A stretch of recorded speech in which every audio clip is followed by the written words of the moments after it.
로 환영합니다.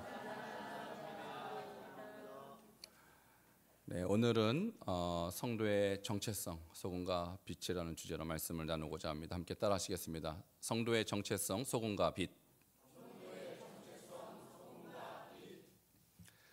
우리가 지난주까지 팔복의 말씀을 다 마쳤습니다. 팔복은 좀 추상적이에요. 심령이 가난한다, 이런 말씀 좀 추상적이죠. 그리고 여기서 사용하는 표현들이 우리가 늘 표현하는 단어들은 아닙니다. 화평케 한다, 마음이 청결하다, 좀 추상적이지만 오늘 소금과 빛은 굉장히 분명한 이미지를 갖고 있죠. 그래서 이 팔복에서 말씀하신 것을 좀 더 구체적으로 표현한 것이 오늘 말씀이 되겠습니다.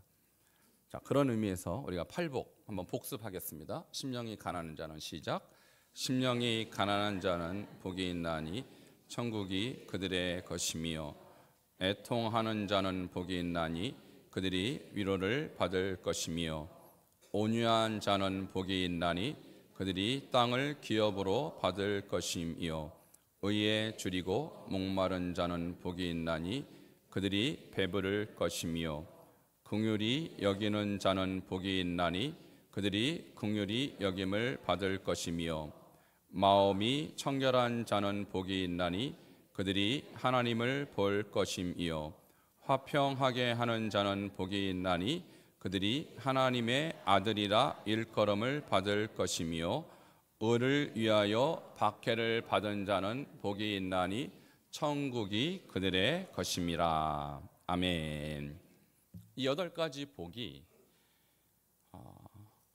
이미지로 나타난 2가지 모습, 그게 소금과 빛입니다.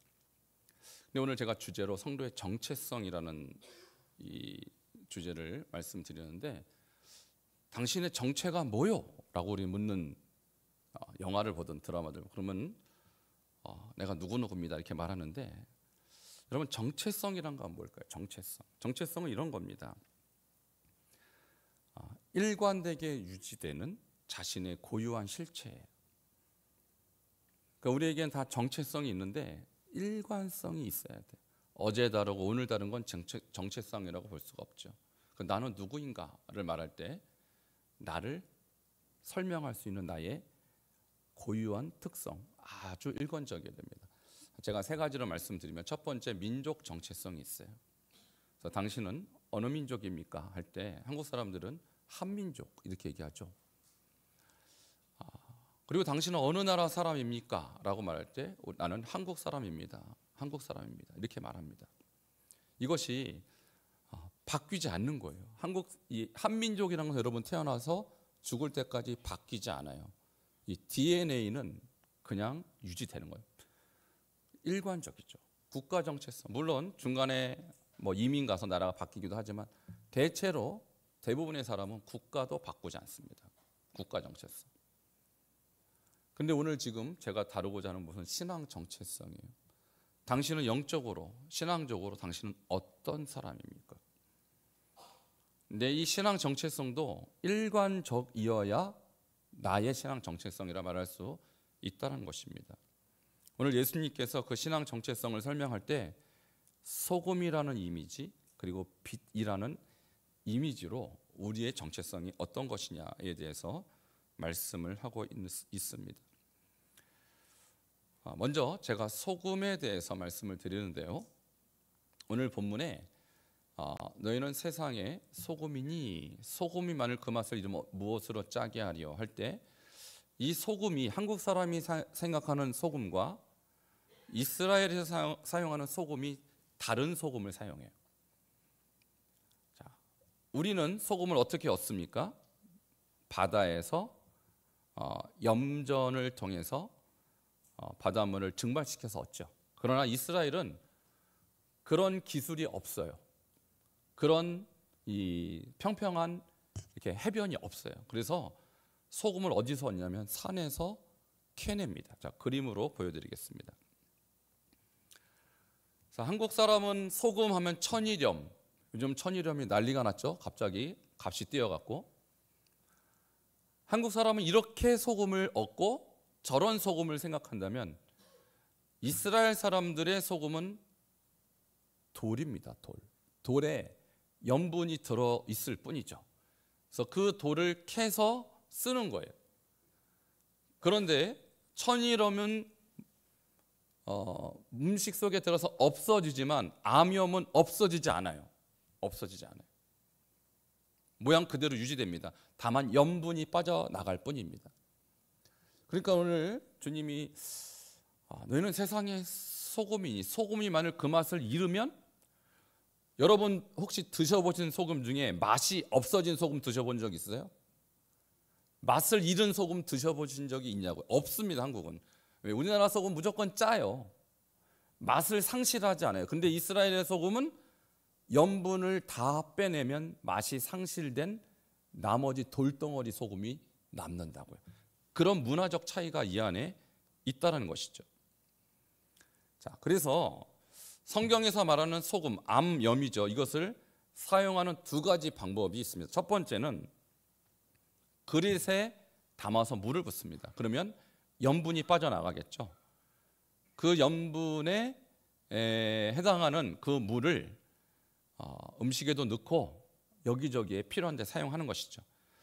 근데 그것을 10번, 20번 우려내면 나중에 염분이 다 빠져나가고 남은 돌은 어떻게 할까요? 너무너무 귀해서 잘 모셔놓겠죠. 쓸데없어서 갖다 버립니다. 그것이 오늘 맛을 잃은 소금 어떻게 한다 그래요? 쓸데없어 갖다 버린다고, 사람들에게 밟혀버린다. 그게 그 말이에요. 염분을 다 써버린 소금. 근데 그것이 어쨌든 소금기가 조금이라도 남아있으면 밭을 상하게 돼. 밭에는 안 버립니다. 길거리에 버려 사람들이 밟아서 없애버려요. 자, 이것이 첫 번째 소금 사용법. 두 번째, 자, 오늘 본문에 너희는 세상의 소금이니 소금이 만일 그 맛을 잃으면 무엇으로 짜게 하리요, 이렇게 나오는데, 자, 두 번째 사용법은요, 화덕 속에 불쏘시개로 사용하는 방법이에요. 지금도 화덕을 진흙으로 만드는 경우가 있죠. 근데 그 화덕을 과거에 이스라엘 사람들이 무엇을 만드냐면 빵을 만듭니다. 저도 베들레헴 가서 그 화덕에서 꺼낸 빵을 먹어봤어요. 정말 맛있어요. 근데 어떻게 불을 피울까요? 지금은 좋은 연료들이 있지만 과거에는 동물의 소나 양이나 염소나 이런 짐승의 뭘로? 똥으로. 그러니까 그 배설물로 연료를 하는데 잘 안 타요. 잘 안 돼요. 그러니까 어떻게 하느냐? 소금을 넣으면 그것이 마치 화석 연료와 같이 잘 탑니다. 그래서 진흙 화덕 속에 불쏘시개로 사용하는 것이 두 번째 방법. 근데 그것을 처음 굽고 두 번째 굽고 자꾸 굽다 보면 어떻게 될까요? 염도가 빠져나가서 나중에 뭐만 남냐면 염분은 사라진 돌덩어리만 남아요. 이 돌이 나중에 어디로 가야 될까요? 너무 귀해서 집에 놔두는까요? 아닙니다. 쓸데없어서 갖다 버립니다. 오늘 말씀을 다시 한번 보면요, 이 맛을 잃은 소금이라는 게 도대체 무엇을 뜻할까? 맛을 잃은 소금. 한국에는 맛을 잃은 소금을 구하려도 구할 수 없지만 이스라엘은 집에서 쓰고 남은 돌덩어리 다 갖다 버려요. 무엇을 의미할까요? 오늘 본문으로 다시 돌아갑니다. 마태복음 5장 13절입니다. 이런 어떤 소금의 이미지를 여러분 잘 기억하면서 다시 한번 읽으시기 바랍니다. 시작. 너희는 세상의 소금이니 소금이 만일 그 맛을 잃으면 무엇으로 짜게 하리요? 후에는 아무 쓸데없어 다만 밖에 버려져 사람에게 밟힐 뿐이니라. 아멘. 자, 맛을 잃다. 맛이 없어졌구나, 그런 뜻이 아니라 여기서 맛을 잃다라는 이 단어가 굉장히 중요한데 우모로스라고 합니다. 따라하시겠습니다. 우모로스. 근데 이 맛을 잃다라는 우모로스가 다른 성경 구절에도 등장하는데요, 어리석다, 나태하다, 미련하다, 이렇게 번역돼요. 그러니까 소금인데 맛을 잃어버린 소금을 갖다 버리는 이유는 쓸데없기 때문에. 자, 영적으로 이것을 우리가 어떻게 번역할 수 있냐면, 성도는 성도인데 어리석은 성도, 영적으로 나태한 성도를 이 맛을 잃은 소금과 같다라고 예수님이 가르쳐 주신 거예요. 그러니까 팔복이 나오죠. 심령이 가난한 자, 애통하는 자, 온유한 자, 의에 줄이고 목마른 자, 화평한 자. 여러분, 이런 특징이 바로 맛이라는 거예요. 이게 성도의 정체성이라는 거예요. 근데 이 정체성을 잃어버리면 어떻게 할까? 갖다 버린다는 거예요. 갖다 버린다. 이게 예수님이 지금 팔복에 이어서 알기 쉬운 그 당시의 문화적 도구를 사용해서 이 팔복에 해당하지 않은 사람들의 미래가 어떻게 되는지를 가르쳐 준다는 것이죠. 자, 이 우모로스, 맛을 잃다라는 단어가 마태복음 25장 1절과 2절에도 등장합니다. 같이 읽겠습니다. 시작. 그때 천국은 마치 등을 들고 신랑을 맞으러 나간 10처녀와 같다 하리니. 2절. 그 중에 5은 미련하고 5은 슬기 있는 자라. 아멘. 자, 잘 아시는 비유죠. 슬기로운 5처녀, 미련한 5처녀인데 이 미련하고가 우모로스예요. 아까 마태복음 5장에는 맛을 잃은이라고 번역된 그 똑같은 단어가 여기에는 미련하다라고 번역됐어요. 여러분, 이 5처녀는 누굴까요? 옷은 똑같이 입었죠. 신부의 옷을 입었습니다. 손에는 등이 있죠. 똑같은 교인의 모습을 갖고 있다라는 거예요. 성경도 같이 들었습니다. 십자가 목걸이도 했습니다.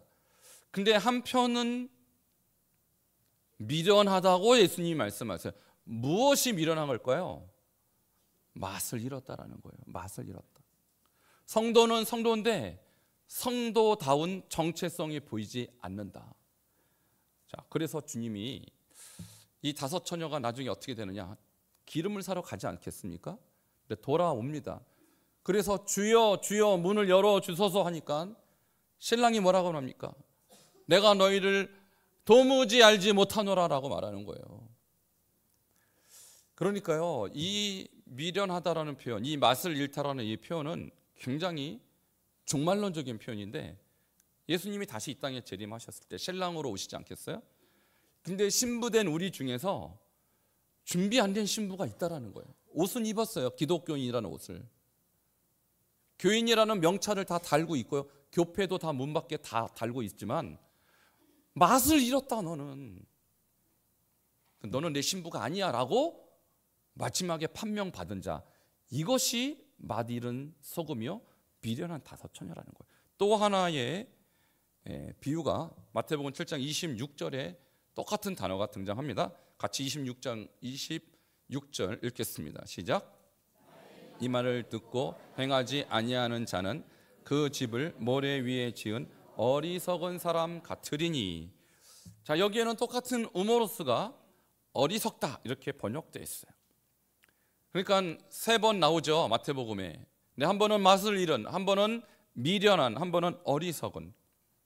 누가 어리석고 누가 맛을 잃고 누가 미련합니까? 오늘 예수님이 26절은 직접 화법으로 말합니다. 나의 이 말을 듣고 뭐 하지 않는 자? 행하지 않는 자. 그러니까 들은 사람은 많다는 얘기입니다. 10처녀 다 말씀을 들었다는 얘기예요. 근데 5처녀는 듣고 행한 자고 5처녀는 듣기만 하고 행하지 않았다라는 거예요. 결국은 5명은 미련하고 5명은 슬기롭다는 거예요. 5명은 맛이 있는 소금이고 5명은 맛을 잃은 소금이라는 거예요. 그러니까 이런 것 같아요. 마지막에 여러분이 예수님의 심판대 앞에 섰을 때 여러분 손에는 다 뭔가 하나 쥐고 있을 거예요. 소금입니다. 돌소금. 근데 예수님이 네 돌소금 내다오, 맛 좀 보자 하고 혀를 낼름해서 맛을 보는데 아무 맛이 안 난다. 어떻게 할까요? 갖다 버립니다. 아무 쓸데없으니까. 근데 맛을 보니까 아주 짭짤합니다. 어떻게 될까요? 천국에 들어가는 것입니다. 그러니까 여러분은 지금 주머니에 다 소금이 있는 거예요. 보이지 않지만. 그 돌소금의 맛을 매일 보시기 바랍니다.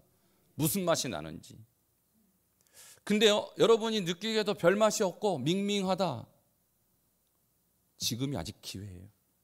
아직 예수님 오시기 전까지 기회가 있습니다. 여러분 깨어나시기를 축원합니다. 계속 말씀으로, 기도로, 여러분의 삶으로 여러분의 소금을 맛이 나는 소금으로 바꾸셔야 되는 거예요. 이게 예수님이 지금 하시는 말씀이에요.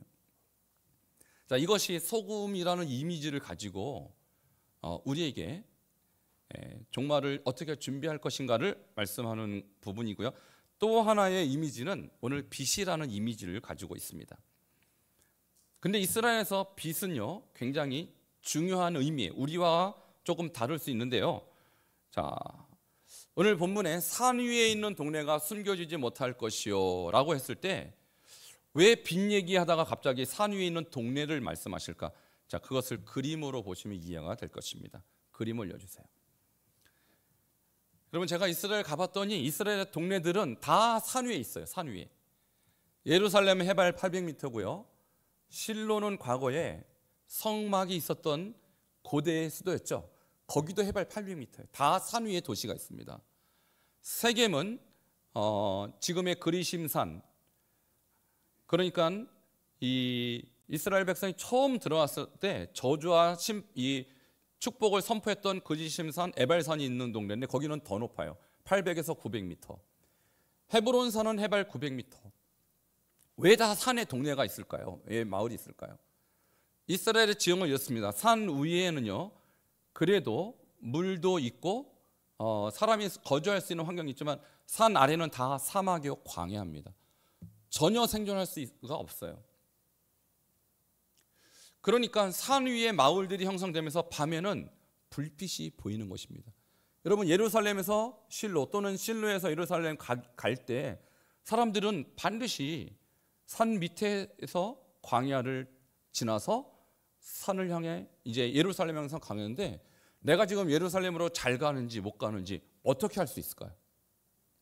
쳐다보는 것입니다. 밤에 저기 예루살렘이 보이는 것입니다.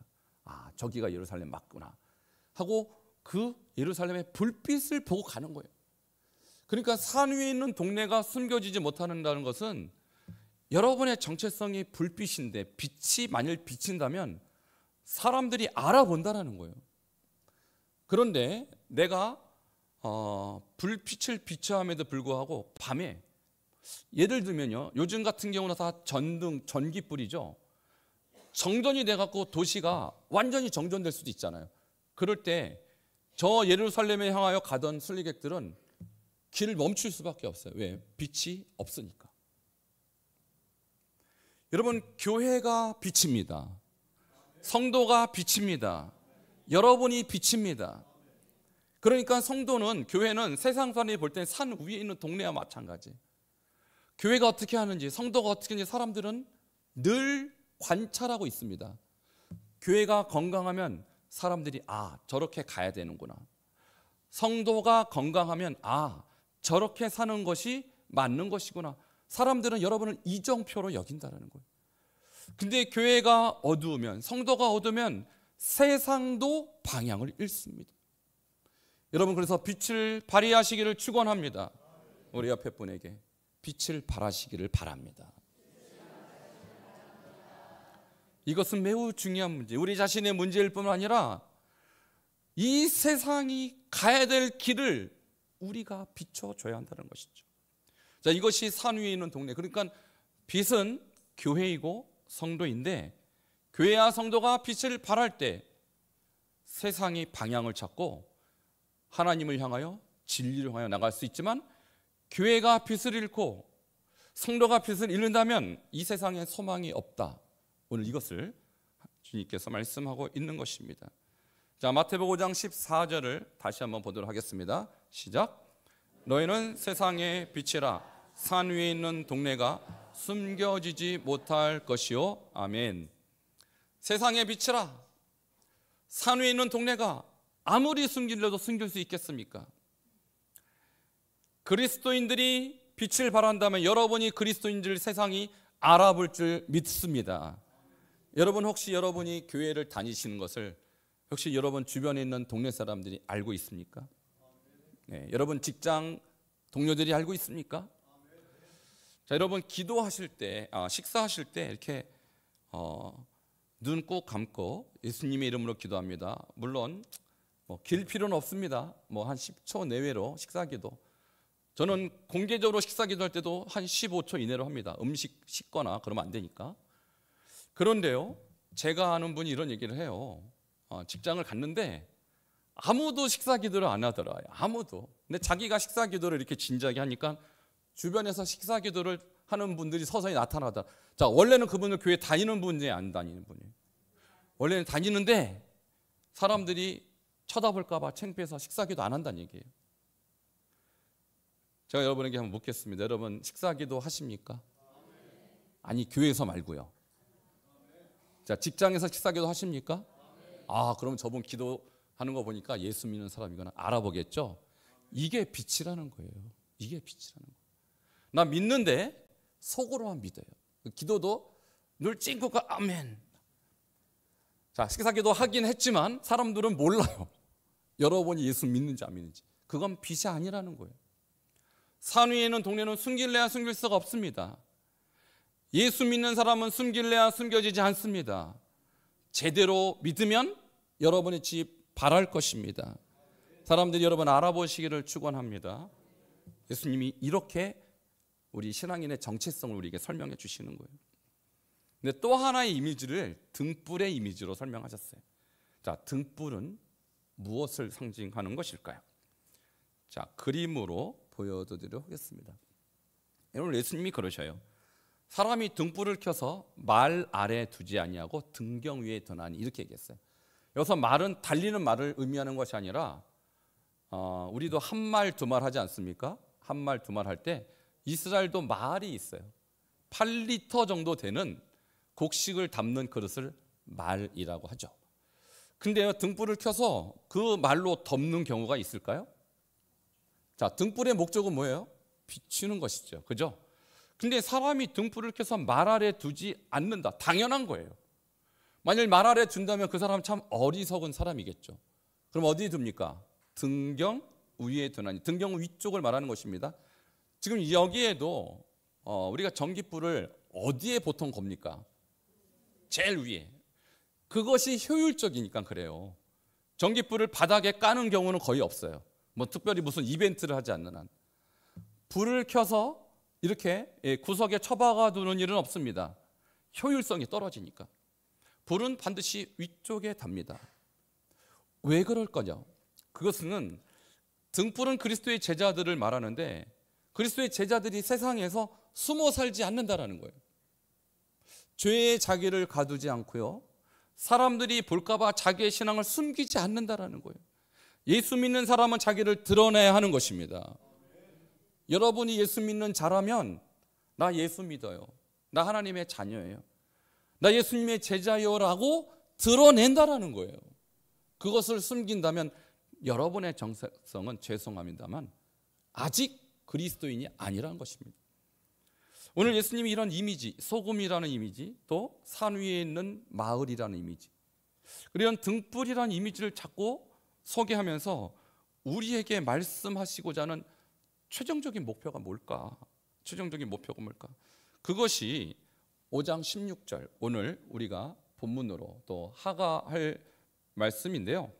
이것이 바로 소금과 빛이 우리에게 주는 교훈과 일치하는 것입니다. 같이 5장 16절을 읽도록 하겠습니다. 시작. 너희 빛이 사람 앞에 비치게 하여 그들로 너희 착한 행실을 보고 하늘에 계신 너희 아버지께 영광을 돌리게 하라. 아멘. 왜 소금 이야기를 하셨으며 왜 빛에 관한 이야기를 하셨습니까? 이것은 결국 우리 하나님의 자녀들, 우리 성도들이 가진 정체성이 바로 소금과 같은 역할, 빛과 같은 역할을 하는 것이 마땅하기 때문에 그렇습니다. 그럼 우리가 어떻게 그런 것을 구체적으로 행동할 수 있을까? 오늘 예수님이 이렇게 말씀하십니다. 너희의 착한 행실로 너희의 빛을 나타내라. 여러분, 착한 행실이란 뭘까요? 우리가 일반적으로 착한 행실이라면 다른 사람을 돕는 것이죠. 또 가난한 사람을 돕고 먹이고 하는 것이죠. 그런데 이 착한 행실이라는 이 단어를 조금 더 우리가 성경적으로 보자면 그저 마음 착한 그런 의미가 아니고 히브리어로 토부라고 하는데요. 이 토부가 창세기에 6번 등장해요. 자, 하나님이 첫째 날 창조하시고 보시기에 심히 좋았더라. 그 좋다가 바로 착한, 토부, 똑같은 단어예요. 왜 토부가 착하다라고 표현되기도 하고 좋다라고 표현되기도 할까요? 이것은 뭐냐면 착하다는 표현과 보시기에 좋다라는 표현의 공통점은 뭐냐면 하나님의 뜻에 순응하는 것이 보시기에 좋고 착한 거예요. 그러니까 하나님 빛과 어둠을 나눌 때 그대로 되었습니다. 그대로 순종했다는 거예요. 빛과 어둠이 싫어요, 나눠지기 싫어요, 그러지 않았다라는 거예요. 해달별아 나타나라, 해달별이 나타났다라는 거예요. 그러니까 하나님이 말씀하신 그대로 순종하는 것이 토부인 것입니다. 그것을 만물, 자연 만물은 그대로 순종했어요. 그대로. 근데 이 세상에 존재하는 것 중에 유일하게 하나님이 말씀하신 것에 불순종하는 존재가 있으니 누굴까요? 예, 사탄인데 사탄과 짝한 우리 인간입니다. 여러분, 온 만물을 짓고 나서 하나님이 마지막에 6번째 날에 인간은요 특별히 한마디 더 붙였어요. 보시기에 어떻게 좋았어요? 심히 좋았어요. 너무너무 좋았어요. 왜 그렇게 좋아하셨냐면 하나님의 이미지를 닮은 존재가 출현했기 때문입니다. 그러니까 하나님의 대리자로 인간을 창조하시고 가장 하나님의 중요한 사명을 인간에게 맡기셨을 때 하나님은 너무 좋았어요. 근데 그 인간이 하나님의 말씀이 아닌 마귀의 말을 듣고 난 다음부터 그 하나님의 토부가 깨진 현상, 이것이 죄라는 거예요. 여러분, 그래서 여기서 말하는 착한 행실이 뭐냐? 물론 선하게 다른 사람 돕고 우리가 소위 말하는 선행을 베푸는 것 맞습니다. 그러나 좀 더 근본적인 의미는 뭐냐면 하나님이 말씀하신 그대로 순종하는 것이 착한 행실입니다. 우리가 오늘 이 팔복에 이어서 빛과 소금 말씀을 듣고 나서 뭘 결정해야 되냐면 나는 내 생각대로 살 건지 아니면 하나님 말씀 듣고 그대로 살 건지 그걸 결정하셔야 돼요. 왜 하나님이 말씀을 듣고도 순종하지 않은 자를 어리석은 사람에 비유했습니까? 그 사람이 모래 위에 집을 지어서 그래요. 모래 위에. 여러분, 모래는 평소 때 딱딱한 땅처럼 보입니다. 그런데 비가 오면 다 쓸려가요. 다 쓸려가요. 근데 바위 위에 집을 지으면 아무리 비가 와도 쓸려 내려가지 않는 것이죠. 근데 바위에 집 짓기가 너무 어려운 것이죠. 왜? 산 위로 가야 되니까. 여러분, 신앙생활은 쉽게 하는 게 아닙니다. 모래 위에 집 지으려면 뭐가 어렵겠습니까? 재료들 갖다가 그냥 대충 지으면 되는데, 근데 비가 오면 끝나는 거예요. 비가 뭡니까? 그것은 심판을 말하는 거예요. 주님이 심판하시는 날 이 사람이 하나님의 말씀을 듣고도 순종하지 않는 사람이기 때문에 그 사람은 심판받죠. 그러나 바위 위에 반석 위에 집을 짓는다는 것은 힘들게, 주님이 하라는 거 내가 힘들지만 순종한 사람, 그 사람은 심판 때 심판받지 않는 것입니다. 이것이 예수님이 제자들에게 말씀하고 싶은 거예요. 너희들이 나를 따르겠느냐? 네 생각, 네 고집, 너의 판단대로 예수 믿지 말고 주님이 가르친 그대로 행하라. 그것이 착한 행실인 줄 믿으시길 바랍니다. 여러분, 오늘 말씀을 듣고 내가 마지막에 주님 심판대 앞에 서서 나의 소금이 어떤 소금이 될지 한번 생각해 보시고, 주님이 나의 소금의 맛을 봤을 때 너는 짠맛을 내는 진짜 소금이로구나 하는 인정을 받는 여러분 되기를 주 이름으로 축원합니다. 기도하시겠습니다.